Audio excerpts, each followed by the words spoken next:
I'm not going to lie, I wasn't expecting that scoreline. I'd kind of built myself up for a tight 1-0, based on the poor performances against Newcastle and against Villa, and the fact that we gave away a 2-goal lead against the Scum. I was kind of thinking this might still be a bit early in the season for a decent performance. But a decent performance is what we got. 4-0 is fantastic. 4 goals in the first half. I think we were unplayable during that first half. If I've got a criticism, I think my criticism would be that we didn't put them to the sword in the second half. I don't think that they improved significantly and made it harder for us. I do feel we kind of took our foot off the gas and relaxed a little bit. Now, that's me being quite negative. I guess what you have to look at is we know we've got, 7 games in 21 days? And so the squad is going to be tested, and we are going to have to expect different players to come in and play in positions where we would have wanted to see other players. And I think that's, I won't say a disappointment, because that's what football brings these days, doesn't it? You know, you have to have squad. And squad depth has always been something that we've complained about. We haven't had that quality to bring in when quality players aren't available. And so we have to rely on them to play all the time. I think we have got a lot more options now. And the bench was looking a lot stronger with the players that we've got coming back. We've now really only got Lo Celso as an injury worry. The other players are all kind of coming back into contention. Even Ryan Sessegnon, who we haven't seen anything of yet, is back in full training. So bearing in mind that fixture build-up that we've already got, it's good to know that we have got some other options and we can bring different players in. So I kind of guess you can forgive the fact that the game kind of slowed down in the second half. We didn't need to chase it. We didn't need to do anything fancy. We didn't need to score more goals. The game was already won. And I think a real positive out of the game is the fact that we didn't concede, which is really good. Hugo had literally nothing to do. In the end, it was kind of snapshots from a real out-of-form Benteke, who really didn't offer an awful lot at all. So it's good to know, good for us to actually come out of that game without conceding anything.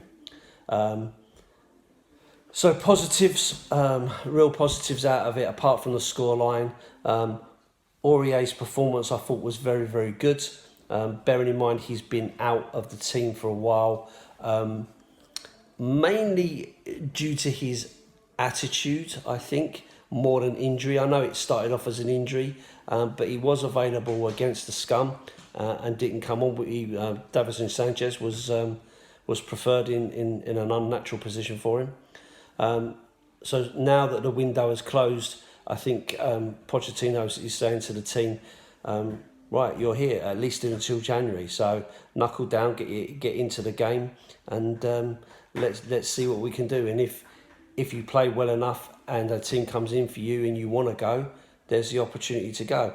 If you come in and you play well and you want to stay, then that impresses me and you'll stay within the team. So, maybe that's what's got into Aurier's head a little bit, that he now has an opportunity to play the game. So we'll see from him. But in terms of today's performance, he did particularly well. He offered a lot of width, forced an own goal, and also got an assist for Sonny's second goal, I think. So, you know, really good from him, and did bring back some balance to the side. I mean, he is clearly a talented footballer, as long as he gets his head right and focuses on his football and nothing else. Sissoko, I also thought played particularly well.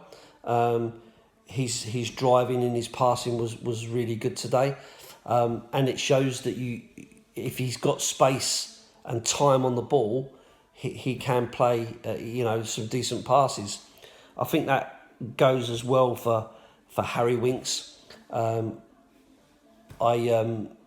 Digressing slightly, I featured in a video that another guy Matt Hayes made about Harry Winks, which was shared around some of the social media sites, and there was a lot of flack, a lot of people actually calling Winks out as not all that and poor and blah blah blah, and criticising his sideways and backwards passing and all the rest of it, which undoubtedly, you cannot argue that he doesn't do that, because he does do that. But when you watch it in the game today, what you actually see is when you're winning, it's okay. It's okay to do that. You can forward, sideways, backward pass and keep the ball moving, because when you're winning, people aren't picking up the sideward stuff. They're picking up the forward stuff. Now, I don't think that Harry Winks has been playing particularly badly, and I think he has been trying to move the ball quickly and into forward transitions. But it's not always worked, not against very defensive-minded teams.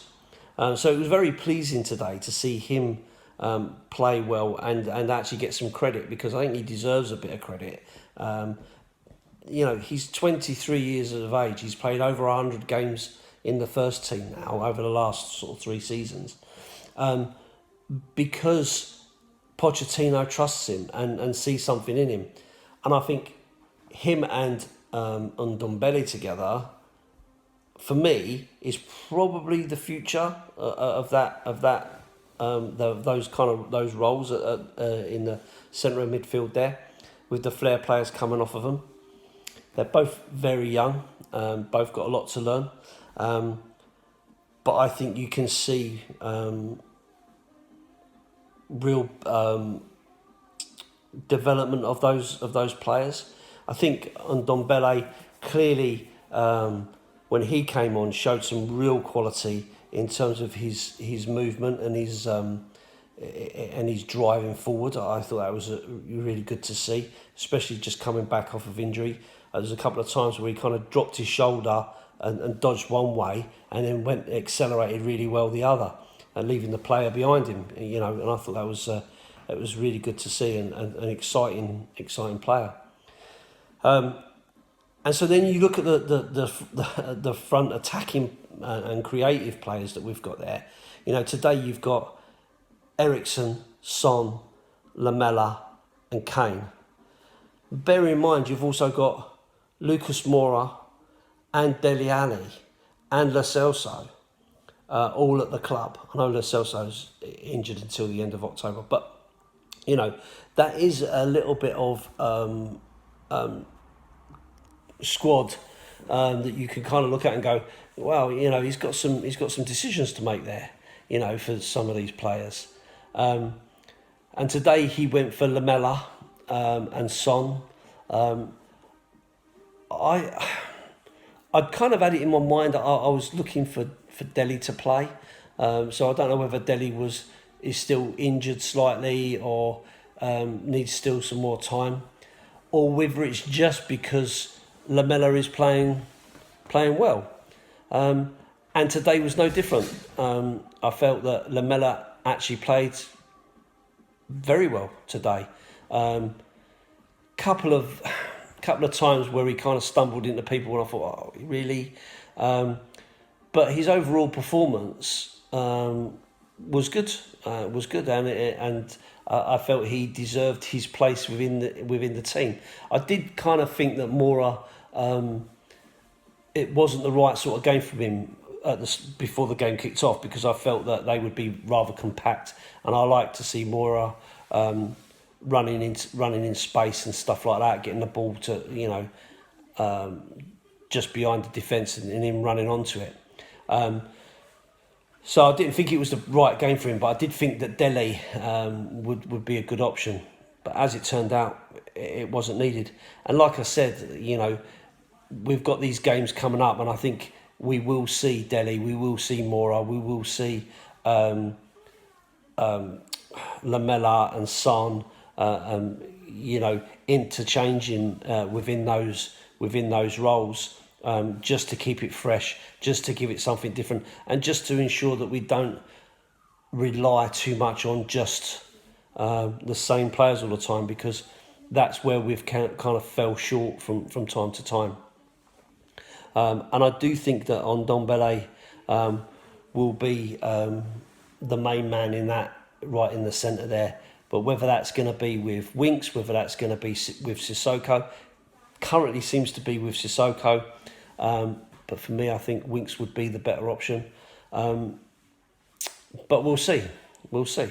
The other thing I did want to mention today, having watched it on a stream and not been there live, the atmosphere on my stream anyway sounded absolutely unreal. Right from the very start, that the singing was really loud and really good. And there has been some complaints from people recently that the atmosphere has been poor. And yeah, it has from time to time, but it did really seem good today. The fans really seemed up for it. And I think getting that early goal and then forcing the issue gives you something to sing about, I guess. So it's kind of 6 of one and half a dozen the other. If the team start to play well and start to put something into it, then that inspires the fans to get involved. Equally, the fans getting involved inspires the players. So it's a kind of a double-edged sword, really. It is hard to get up for a game when you're playing poorly as a fan. I totally get that. But today the fans definitely didn't let the team down. Not from what I heard anyway. I mean, you may know differently if you were there. It could be microphone placement, maybe. I don't know. But I thought it was a good atmosphere. It sounded great on the TV. The renditions of When the Spurs was particularly good, especially from the beginning.